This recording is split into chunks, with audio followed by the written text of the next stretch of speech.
Have you ever wondered what happens after we die? Is there a world beyond the grave? Some people believe that it's possible to communicate with the dead, but is it really? I've always been fascinated by the idea of contacting the dead. It's a topic that's been shrouded in mystery for centuries. But what if it were actually possible? What would happen if you tried to reach out to someone on the other side? Today, we're going to explore the real-life stories of people who tried to reach out to the other side and deeply regretted it. Now, I know what you're thinking. Isn't this just a bunch of spooky stories? Well, these aren't just tales to tell around a campfire. These are real accounts of individuals who dared to communicate with the afterlife, only to find themselves in situations far more terrifying than they ever imagined. From seances gone wrong to Ouija board sessions that unleashed something sinister, these stories will make you think twice before dabbling in the supernatural. In this video, we'll be counting down from number 7 to 1, detailing the eerie experiences of those who tried to contact the dead. We'll delve into what exactly happened during these attempts, the aftermath, and why these people wished they had never tried in the first place. Coming on to number 7 on our list is the seance that unleashed a poltergeist. Our first story takes us to a quiet suburban neighborhood where a group of friends decided to hold a seance one fateful evening.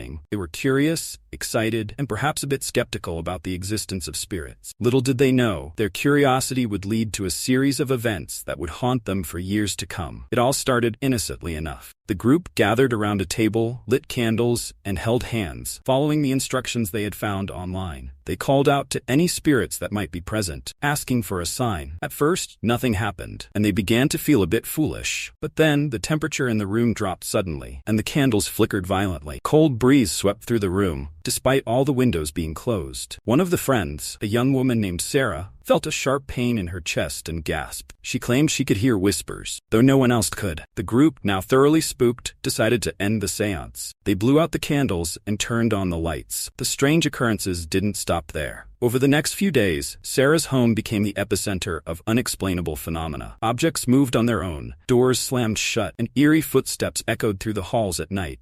Sarah's health began to deteriorate as she experienced frequent nightmares and felt an oppressive presence around her at all times. Desperate for help, Sarah reached out to a local paranormal investigator. After conducting a thorough investigation, the expert concluded that the seance had inadvertently summoned a poltergeist, a mischievous and often malevolent spirit. The investigator performed a cleansing ritual, but the disturbances only lessened. They never fully disappeared. Sarah eventually moved out of her home, unable to bear the constant fear and anxiety. She later learned that the house had a dark history, previous owners reporting similar haunting. The experience left Sarah and her friends with a deep regret for ever attempting to contact the dead, serving as a chilling reminder of the potential consequences dabbling in the supernatural. Now, number 6 on our list will send shivers down your spine. Coming on to number 6, the Ouija board that opened a portal. Our next story revolves around a group of college students who decided to experiment with a Ouija board one night. They were intrigued by the idea of communicating with spirits and thought it would be a fun way to pass the time. However, what started as a harmless game quickly turned into a nightmare. The group gathered in their dorm room, dimmed the lights, and placed their fingers on the planchette. They began asking questions, and to their surprise, the planchette started moving. At first, it spelled out random letters. Soon it began to form coherent words. The students were both excited and terrified as they realized they were communicating with something or someone beyond the grave. One of the students, Mark, asked the spirit for its name. Planchette spelled out Azrael, a name none of them recognized. They continued to ask questions, and the spirit claimed to be a guardian of the dead. As the session went on, the atmosphere in the room grew increasingly oppressive. The temperature dropped, and a sense of dread filled the air. Suddenly, the planchette moved violently, spelling out "Leave now" repeatedly. The students, now thoroughly frightened, decided to end the session. They said goodbye and put the board away, hoping that would be the end of it. But it wasn't. Over the next few weeks, strange things began happening in their dorm. Doors would open and close on their own, lights flickered, and they heard whispers in the dead of night. Mark, who had been the most vocal during the session, started experiencing vivid nightmares. He saw shadowy figures and felt an overwhelming sense of being watched. One night, Mark woke up to find a dark figure standing at the foot of his bed. Paralyzed with fear, he couldn't move or scream. The figure slowly approached him, and just as it reached out, it vanished. Mark was left shaken and terrified. Desperate for help, The students contacted a local paranormal expert. After hearing their story, the expert explained that they had likely opened a portal to the spirit world, allowing malevolent entities to enter their space. The expert performed a cleansing ritual, but warned them that the portal might not be fully closed. Despite the cleansing, the disturbances continued. Mark eventually dropped out of college, unable to cope with the constant fear and anxiety. The other students moved to different dorms, hoping to escape the haunting. The experience left them all with a deep sense of regret and a newfound respect for the dangers of the supernatural. Alright, let's move on to number 5. Now, number 5 on our list is a tale of curiosity gone horribly wrong. The haunted mirror that reflected more than just faces. This story takes us to a small antique shop in a quaint town, where a young woman named Emily stumbled upon an old, ornate mirror. Intrigued by its beauty and the mysterious aura it exuded, she decided to purchase it, unaware of the dark history it carried. Emily brought the mirror home and hung it in her bedroom. Almost immediately, she began to notice strange occurrences. At first, it was subtle. She would catch glimpses of shadows moving in the reflection. Even when she was alone, she brushed it off as her imagination. The incidents became more frequent and unsettling. One night, as Emily was getting ready for bed, she saw a figure standing behind her in the mirror. She spun around, but there was no one there. Heart pounding, turned back to the mirror and saw the figure again, this time closer. It was a woman, dressed in old-fashioned clothing, with a sorrowful expression on her face. Emily felt a chill run down her spine. Determined to uncover the truth, Emily did some research and discovered that the mirror had once belonged to a woman named Margaret, who had tragically died in front of it. According to local legend, Margaret's spirit was trapped in the mirror, doomed to haunt anyone who owned it. As the days passed, the hauntings grew more intense. Emily would wake up in the middle of the night to find the mirror fogged up, with messages written in the condensation. The messages were pleas for help, begging Emily to free Margaret's spirit. Desperate for a solution, Emily reached out to a paranormal expert. The expert confirmed that the mirror was indeed haunted and suggested a ritual to release Margaret's spirit. Emily followed the instructions carefully, performing the ritual in front of the mirror. As she completed the final step, the mirror cracked, and a gust of cold air filled the room. Emily felt a sense of relief, believing that Margaret's spirit had finally been set free. However, the relief was short-lived. The hauntings didn't stop. In fact, they became more aggressive. Objects flew across the room, and Emily felt an oppressive presence watching her at all times. She realized that in trying to free Margaret, she had inadvertently angered the spirit. Unable to bear the constant fear, Emily decided to get rid of the mirror. She took it back to the antique shop, hoping to leave the haunting behind. But the shop owner refused to take it back, claiming it was cursed. With no other options, Emily smashed the mirror into pieces and buried them far away from her home. Despite her efforts, Emily continued to experience paranormal activity. She eventually moved to a new town, hoping to escape the haunting. The experience left her with a deep sense of regret and a newfound respect for the unknown. She vowed never to meddle with anything supernatural again. Now, number 4 on our list is a story that will make you think twice about exploring abandoned places. Haunted asylum that drove a man to madness. Our next story takes us to an old abandoned asylum on the outskirts of a small town. The asylum had been closed for decades, but its dark history and eerie atmosphere made it a popular spot for thrill seekers and paranormal enthusiasts. One such enthusiast was a man named David, who decided to explore the asylum one night, hoping to capture evidence of the supernatural. David was an experienced urban explorer, but nothing could have prepared him for what he was about to encounter. Armed with a flashlight and a camera, he ventured into the decaying building. The air was thick with the smell of mold and decay, and the silence was deafening. As he walked through the dark, empty halls, he couldn't shake the feeling that he was being watched.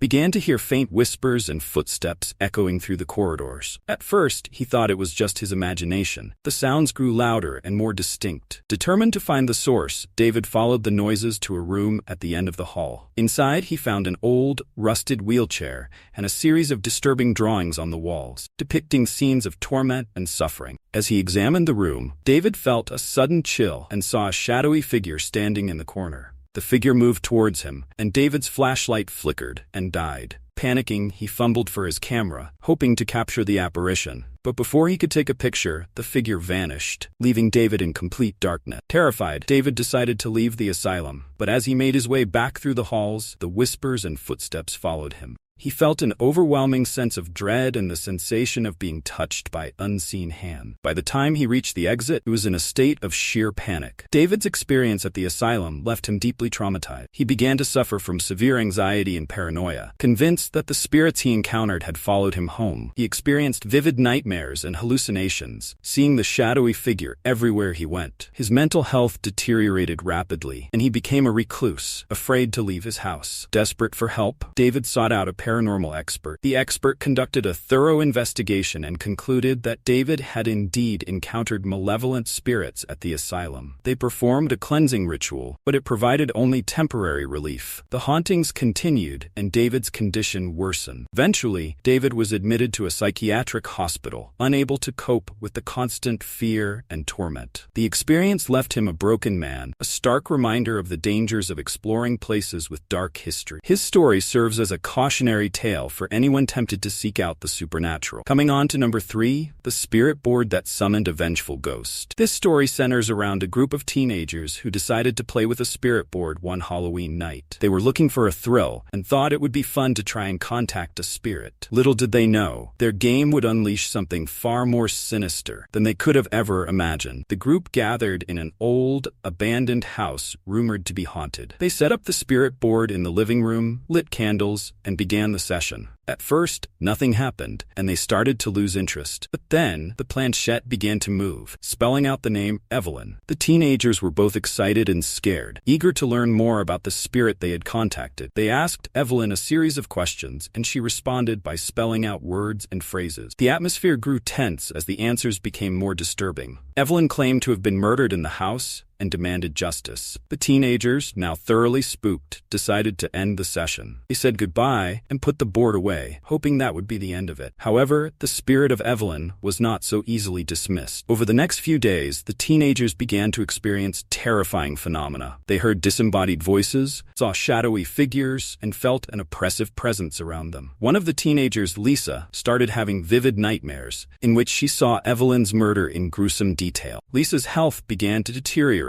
as the nightmares became more frequent and intense. She felt a constant sense of dread and paranoia, convinced that Evelyn's spirit was haunting her. Desperate for help, Lisa confided in her friends, and they decided to seek out a paranormal expert. The expert conducted an investigation and confirmed that the spirit of Evelyn was indeed haunting them. He explained that by using the spirit board, they had inadvertently summoned a vengeful ghost, seeking justice for her murder. The expert performed a cleansing ritual, but warned them that it might not be enough to fully banish Evelyn's spirit. Despite the cleansing, the hauntings continued. Lisa's nightmares became so severe that she was unable to sleep, and her mental health deteriorated rapidly. The other teenagers also experienced disturbing phenomena, and they all lived in constant fear. Eventually, Lisa's parents decided to move to a different town, hoping to escape the haunting. The experience left the teenagers deeply traumatized and filled with regret. They learned the hard way that playing with the supernatural is not a game, and that some spirits are not to be trifled with. Their story serves as a stark warning to anyone tempted to use a spirit board to contact the dead. Now, number 2 on our list is a harrowing tale of a cursed object that brought nothing but misery, the doll that brought death. This story revolves around a seemingly innocent antique doll that turned out to be anything but. A young couple, John and Emily, were avid collectors of vintage items. One day, they stumbled upon an old doll at a flea market. The doll had a porcelain face, glass eyes, and was dressed in a Victorian-style gown. Despite its eerie appearance, Emily was captivated by it and decided to buy it. They brought the doll home and placed it in their living room. Almost immediately, strange things began to happen. The doll would appear in different positions, even though no one had touched it. At night, they heard faint giggles and footsteps. When they checked, there was no one there. The atmosphere in their home grew increasingly tense and oppressive. One night, Emily woke up to find the doll sitting on her bedside table, staring at her with its glassy eyes. She was certain she had left it in the living room. Terrified, she woke John, and they decided to lock the doll in a cabinet. However, the disturbances didn't stop. In fact, they became more aggressive. John started experiencing severe headaches and nightmares. He saw visions of a little girl in a Victorian dress, crying and reaching out to him. Emily, too, began to feel a constant sense of dread and unease. They decided to research the doll's history and discovered that it had once belonged to a girl named Annabelle, who had died under mysterious circumstances. According to legend, Annabelle's spirit was trapped in the doll, seeking revenge on anyone who possessed it. Desperate for help, John and Emily contacted a paranormal expert. The expert confirmed that the doll was indeed cursed and that Annabelle's spirit was malevolent. He advised them to get rid of the doll immediately. They followed his advice and took the doll to a remote location, burying it deep in the ground. However, their ordeal was far from over. John fell seriously ill, and despite numerous medical tests, doctors couldn't determine the cause. Emily continued to experience nightmares and felt an oppressive presence in their home. The expert performed a cleansing ritual, but it provided only temporary relief. John's condition worsened, and he eventually passed away, leaving Emily devastated. Convinced that the doll's curse was responsible, she moved to a new town, hoping to escape the haunting. The experience left her with a deep sense of regret and a profound fear of the supernatural. Emily's story serves as a chilling reminder of the dangers of cursed objects and the potential consequences of meddling with the unknown. Now, number 1 on our list is a terrifying account of a ritual that went horribly wrong: the summoning that invoked a demon. Our final story takes us to a small rural town where a group of friends decided to perform a summoning ritual they found in an old book of spells. They were fascinated by the occult and wanted to see if they could contact a spirit. Little did they know, their curiosity would lead them to summon something far more dangerous. The group gathered in an old creaky barn late at night, bringing with them candles, chalk, and the book of spells. The air was thick with anticipation